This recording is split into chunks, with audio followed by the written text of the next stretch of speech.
Dear students, today we are going to start our second chapter, that is self management skills. So students, before starting this unit, first of all you must be know about that what is the meaning of self management skills.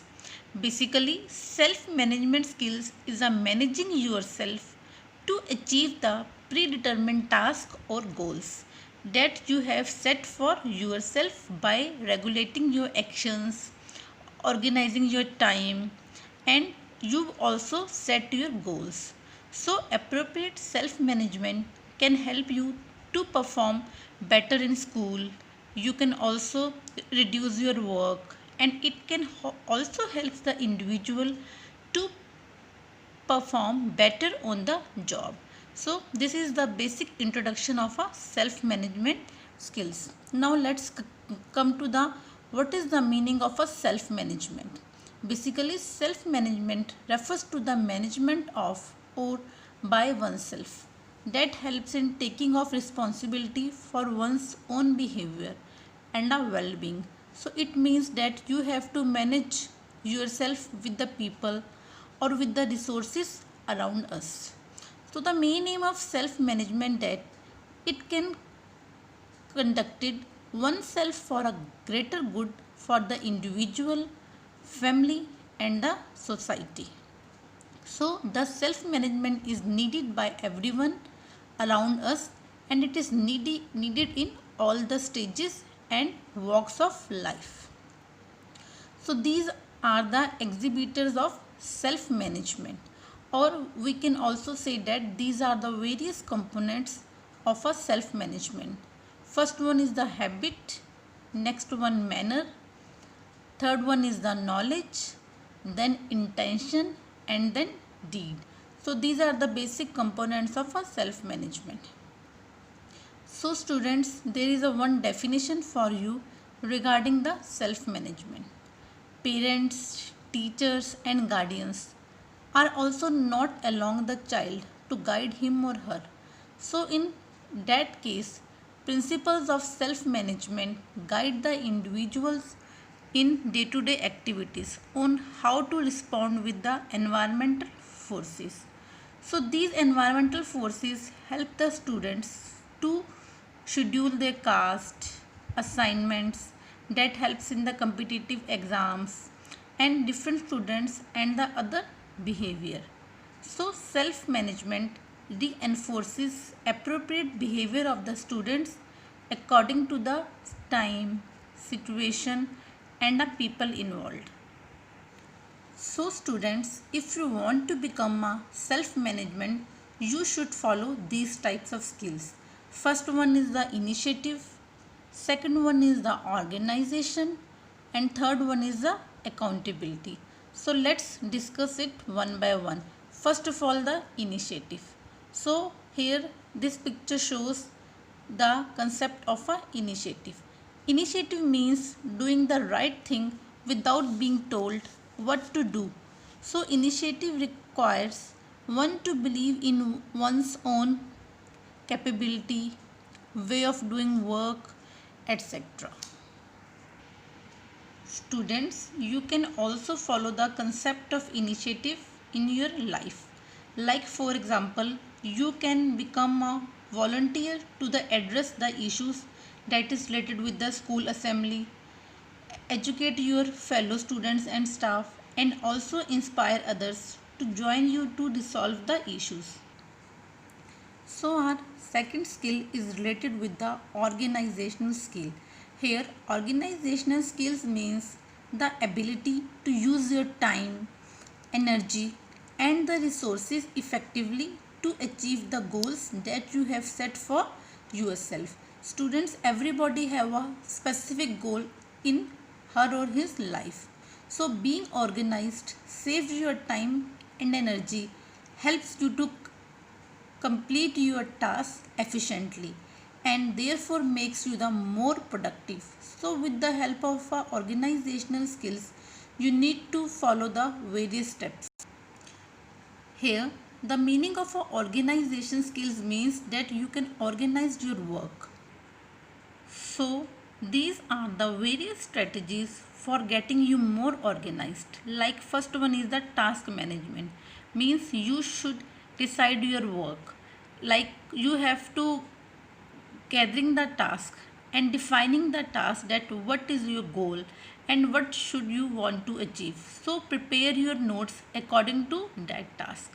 Next one is the methods. You should follow the files, folders, planning and new technologies, rules, regulations to getting the more organized. So if you want to become a more organized, you should also follow the concept of a planner, means you should make a plan in advance that what you want to be achieved. Basically planner includes 5 W's, means what, where, when, whom and why. So with the help of the following the concept of a planner, you should get your work more organized way. So this is your next strategy, that you should be being more organized. Like break down your goals into smaller tasks. Like you should be specific towards your goals, measurable, that what you want to achieve. And fourth one is the realistic, means derive a realistic plans that can be easily achieved. And last one is the time bound. A time bound target informs you whether you are progressing at the right place or not. Students, there is a one example that is related with the time management. For example, rather than saying I will complete this chapter, a time bound target would be I will finish this chapter by 8 pm, 9 pm or 10 pm. So this shows the time bound management. Our next organized technique for self management is the time management. It plays a very important role in all the people's life. So it refers to managing the time effectively so that the right time is allocated to the right activity. So effective time management allows individual to assign their time slots to the activities as per their importance. So by following these steps, you can help in managing your time in the best possible way. Time management also focus on the concept of JIT. Here JIT means just in time, means you have to do your work being on the time. So here are the some steps that helps to manage your work in the best possible way or in an efficient way, like planning, estimate your time requirement, your priorities, your schedule, learn to say no, or spending the right time on the right activity. Now here first concept is the planning. Here planning means you can plan your activity, that what should you want to achieve, where you are and where you want to go. So this includes all the concepts in the planning. So planning means you have to make a plan for your future. Second one is the estimate time requirement, means what time you should require to fulfill your goal. Third one is the priorities.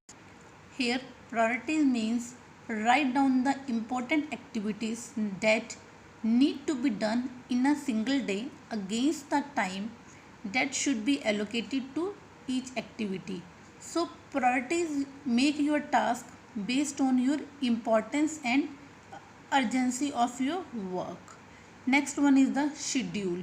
So prepare your schedule according to your goal. Write down the important things and make a schedule of activities. Now next one is the learn to say no. Always refers to your schedule and do to-do list before committing to a new projects. Students, always follow the golden rule. That is the very important. The golden rule is the time management. If you find it hard to say no, then think about the negative consequences. So always say right. Yes, I am doing this work. Never says that I can't do this. So this is called the learn to say No. Our last one is the spending the right time on the right activity. It means set a limit to complete the task. If you set a time limit on a particular task, it will make you to be more focused, more efficient and more effectively. So for example, instead of working on a big project, you should make a plan and divide your activities in a small task. So by following these steps or these measurable concepts, you can easily manage your time. So students, in the end, I want to say that manage your time. So by following the various types of skills, you can manage your time. Like there are some more skills like self-awareness, self-confidence, self-motivation, positive thinking, self-control, problem solving, and should be a personal hygiene and grooming. And the more and the last important skill is the teamwork, means you should work in a team. So manage your time and make focus on these skills so that you can become a successful person in your life.